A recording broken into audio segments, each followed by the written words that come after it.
Hey everybody, welcome back to Breakfast with Bob from 70.3 World Championships in beautiful Taupo. My name is Bob Babbitt, brought to you by HOKA, Fly Human Fly, Master Spas, SFuels, right fuel, right time, Deboer Wetsuits, Quintana, and of course our Challenged Athletes Foundation. Our next guest is going to impart some local knowledge, Mr. Sam Osborne, who lives, about 45 minutes, an hour from here? Yeah, really close. You could almost call it a home race for me. Which means you should win if it's your home Yeah, race. Of course. Yeah.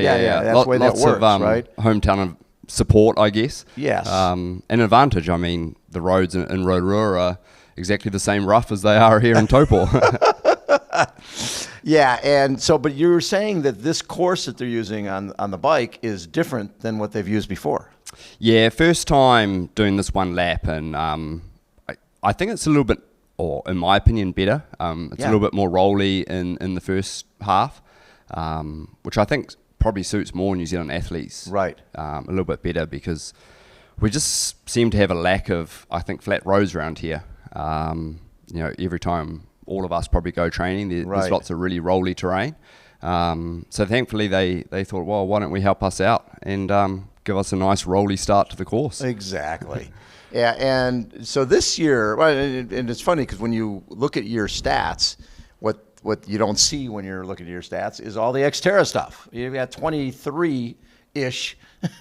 You can't add them all up. 23-ish, Xterra titles from races around the world. Hard to balance the Xterra and 70.3 type of stuff. Yeah, I think it is now. The Xterra and the half Ironman or the Ironman world. It's all just got so fast and so competitive. I think gone are the days that you can successfully drop in and out of both of them.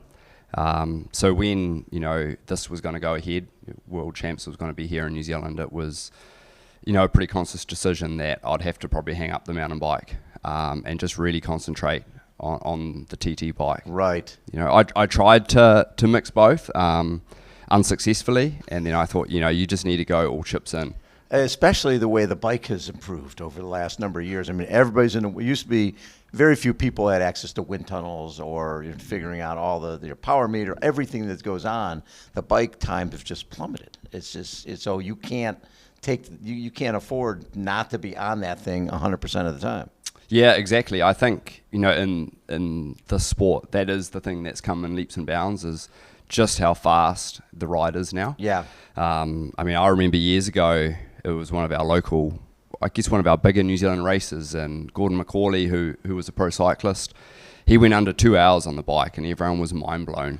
And he was in a team, he was just doing the bike leg. Yes. And these days, I think, on that kind of a course, if you don't go 2 hours, you're off the back. You might as well pack up your bags and go home. Well, and it's funny, because when we were doing research for Kona, it used to be if somebody was swimming 50 and riding 415, 420 and running 250, they're a factor. Yeah. Now it's 46, 47, it's 403, 404, it's 245, 246, 247. I'm sorry, 240. It's 236, 237, 238. It's changed immensely. Yeah, I think it has, if we look back just 2 weeks ago in Bustleton. Yes. The bike there was incredibly lit. I think the front guys went 155. Yeah. And you got to go all chips in. You either try and go with it, get to the front of the race, and have a crack and blow yourself up, or you don't. And then when you look at the run times, like the amount of people in that field that are capable of running 110 or below, there's so many of them. But in reality, how many went 110? Well, there's only one guy who ran 110 on that day. And it's unheard of. It would have been unheard of that 114 would land you on a podium at a Pro Series race. But, if you can ride that hard, then you might pay for it. Yeah, you might pay for it. And, 114, it literally did get somebody on the podium. That's amazing. But, I guess you just got to be able to run after riding so hard these days. Well, and what we're seeing is it used to be you had guys who could go off the front on the bike, and Andrew Starkowitz and guys like that, and people would know, okay, we can run that. We can give X amount of time and get them. Now, when you have a Sam Lelo, a guy like that went off the front in Nice and won. And he went off the front in Kona and got second. So you're like, okay, we can't let anybody go. You can't let any of these guys go because they're so good. You just did Western Australia. You got 10th at Western Australia, but you won in Geelong. You got 2nd to Philippines. You got 7th in Boulder, 9th in Mount Tremblant, 3rd at Maine, 3rd at Sunshine Coast. You obviously had a great 70.3 season, especially this really the first one where you're just focusing on that. Do you, in terms of the Ironman series though, you sort of have to do 2-3 fulls to be able to get enough points? Yeah, I think, if you're going to chase the Pro Series properly, you really do need to do 3 Ironmans to score. But I think the one really good thing that they have done is include it down to the top 50. And I guess for an athlete like me, this is their first year doing 70.3s, that that $5,000 if you get 50th, which I think I could sneak into the top 50. Yeah. Is actually could be a season-changing amount of money for next year. It buys you 2 airfares, and if you can get another couple of podiums early on in the year, then you've got a leg up. And we probably will look at trying to do an Ironman next year and maybe getting after the Pro Series properly. So going from 0 Ironmans to potentially one, if say you have a great Ironman and qualify for Kona, so now you got 2. And then it's like, well, I'll just throw another one in here, and what the hell? I mean, that is a big change. It is a big change, but I think at some time you just need to take that big leap of faith. Right. Ironman is a little bit daunting. It's an awfully long day at the office, but then in my head I'm kind of like, well, if not now, then when? It's really time. It's really, you sort of want to find out where you're at, and and we've seen it with a number of guys who had Braden Curry, people who've had really good careers at Xterra. There's more money on this side of it, right? To the Ironman side, when we see people in the T100 series, and that I think the winner got 210, and in the Pro Series it's 200. That's real money, especially when you're living in New Zealand and the U.S. dollar is like double, basically. Yeah. Is that what's leading to you making this move? Yeah, I think for sure the financial side is a little bit pulling you across. Right. Ultimately, you want to be able to live off the sport you do. I mean, I love racing and I love the training and all of that, but it would be nice to be comfortable. Right. I mean, you talk about these guys, like Braden. I'd throw Kyle Smith in there. He also did quite a bit of Xterra. Hayden came from Xterra background. Myself, Bradley Weiss. Bradley, for sure. Yeah. Xterra athletes, I mean, we are kind of classy, but sometimes I feel like we don't get the credit that maybe we should. I think there's nothing more brutal than Xterra. I mean, it's funny. I don't know if I've told you this story before. I did a sprint Xterra. When think of a sprint, you're going, okay, well, a sprint's going to take me. It's 10-mile bike ride. How long can it take? You're like, you're out there 3 hours. You're like, what the hell? It's like, you didn't tell me this was Ironman. But anyways, during the bike ride, I fell off the bike and lost my bike. When does that happen? I slid down a crevasse. I'm like, where the hell did the bike go? So then I come riding in, and I mumbled out loud, man, that bike ride was brutal. And one of the guys in transition, might have been Dave Nicholas, is like, if it was easy, we'd call it Ironman. I was like, okay, that's great. It's brutal. It is. It's I think some of the fittest athletes on the planet are the guys who are doing Xterra. We were out at the Oak Mountain, and so you have to be a little unhinged to do the stuff that you guys do, laying it out like that. But unfortunately, there's not the dollars in that. Yeah, I think the skill set is maybe just a little bit too specific. I think triathlon as a skill set is really difficult. Swim, bike, run. Yep. To find an athlete that does all 3 and well. And rides a mountain bike up to the Flume Trail. Exactly. And riding up at 10,000 feet. And now you've got to find somebody who's got the skill set of mountain biking and trail running. Yes.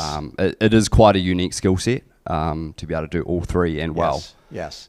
So I think that's just why maybe it hasn't grown as big as what we would like to. Yeah, I know. So for having the home court advantage, being here, and obviously you'll have a lot of people cheering out there for you. What are your goals for this race? My goals, I think, look, the way the sport's gone, I think, is really to just go out there and go all chips in. Right. It's probably the first time ever that World Champs is going to be in New Zealand. Yes. Definitely in my career.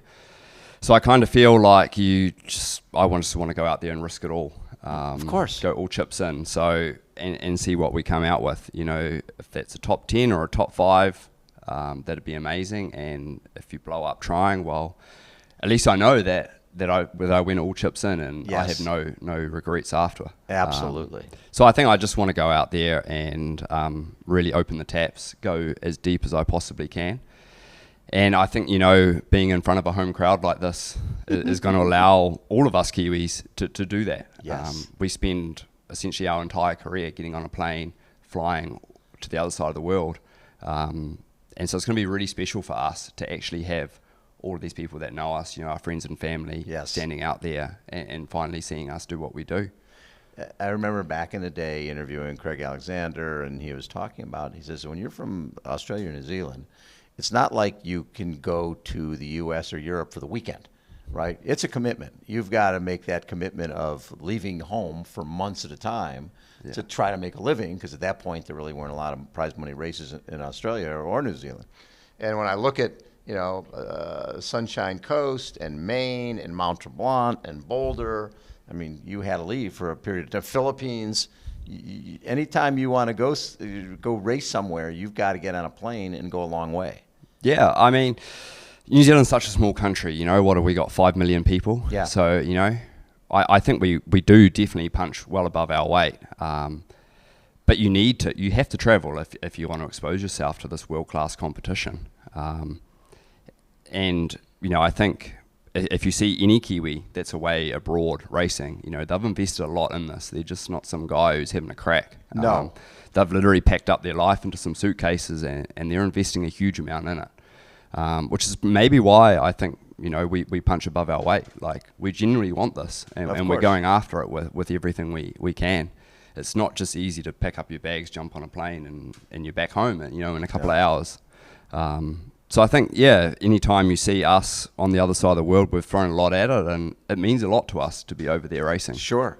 So when you were growing up, who were your guys? Was Cam Brown, Lorenzo Bozzoni? Who were the guys who you looked to and said, I want to do what these guys are doing?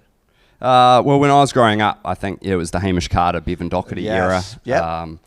I think every kid my age remembers them going 1-2 in Athens. And then obviously Cam Brown here, I mean, he won this race 12 times, which is, this is insane that he could turn up 12 times and be the best everything guy go on the right. Dane. Yeah, it probably didn't go right, but he still found a way to do it, Yeah. which makes him incredible. Yes. And it's cool, like he still sends me some messages on Instagram these days. He's just a great guy and great for the sport. There's a camaraderie there when you're, you know, it's funny, back in the day I was covering, you know, Rod Dixon, John Walker, all the epic Kiwi runners, and they loved, you know, Cam Brown, and, you know, Rodney would send notes, and like, hey, tell Cam good luck, and there's a camaraderie and the connectivity between all of the Kiwis. It doesn't matter. It's endurance is endurance, right? If it's somebody's a cyclist or runner, mountain biker, you guys are all connected. Yeah, exactly. Like I said, I mean, New Zealand's only 5 million people. Yeah. I think everybody knows everybody here. You've got cities in America that have got more people in it than the entire country, and then, you know, the endurance, I guess, community is even smaller. So, yes. I mean, honestly, you can't do anything here without somebody knowing your business. But that brings the country closer together, and we do genuinely love seeing everybody, you know, succeed. Right. You want everybody to be successful. That's cool. So, like we said, next year, you did how many 70.3s this year? 1, 2, 3, 5, 7. And then Challenge Taiwan, which also has, so like basically 8 halves. And how have you recovered from that? Because it's a longer run than you're doing in Xterra. Yeah, it is a longer run. Kind of, I could say that maybe Xterra beats you up a little bit more. Like, yes. We've got a lot more vertical to play with. Yes. Not to say that the flat courses don't beat you up. I mean, sometimes I think they're equally as hard. But I feel like this year, you know, this is my first year investing in 70.3 and really going after it, and I had a lot to learn. You know, you just can't expect to drop in and know everything straight away. So part of that was I needed to race a lot to figure this game out, figure the TT bike out. But, you know, I think I'm just used to racing that much, from the Xterra world. Xterra, they're every weekend pretty much. Yeah, and this side of the world, we have 2 summers essentially. We have the summer down here, and then we get on a plane and we race over in Europe or America. So for us, it sounds like a lot, but it's relatively normal for us to race that much in a season. Yeah, the Xterra season's always stretched from March through when World Champs is always like late October, November, that type of thing. So yeah, winning in Geelong, that had to be pretty cool. That was really special actually. I didn't really know what to expect. It's a bit of a random story. I was actually packing my bike the day before I was flying out. Yeah. And maybe I'm getting old or something. I put my back out, just doing the straps up on the bike bag. So it was a little bit of panic stations. I rang around the Cairo. It was in the afternoon. And managed to get in and get some treatment. And I was in a world of hurt. And I was like, man, should I even be getting on this plane to go and race? This seems like I'm well and truly out. But thankfully, the only thing that seemed to loosen my back up was swimming in the pool. So I swam every day. And it was one of those funny races where I didn't have a lot of faith in myself all day.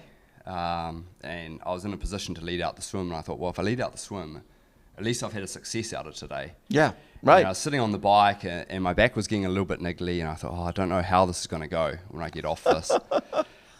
So it felt like a really nervous moment, those first 2 steps, when I got off the bike. And as soon as I got off the bike and I was running into my rack, I knew that I was sweet. The back was fine, and my legs felt good, and I thought, we might be on for something here. In what place were you off the bike?